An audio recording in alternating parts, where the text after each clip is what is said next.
Mabuting balita ng Panginoon ayon kay San Juan. Noong panahong iyon, sinabi ni Jesus kay Nicodemo, "Walang umakyat sa langit, kundi ang bumaba mula sa langit, ang anak ng tao." At kung paanong itinaas ni Moises ang ahas doon sa ilang, gayon din naman kailangang itaas ang anak ng tao, upang ang sinumang sumasampalataya sa kanya ay magkaroon ng buhay na walang hanggan.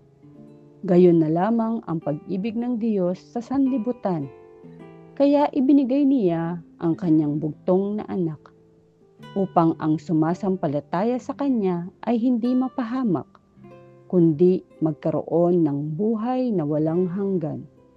Sapagkat sinugo ng Diyos ang kanyang anak, hindi upang hatulan, maparusahan ang sanlibutan, kundi upang iligtas ito sa pamamagitan niya.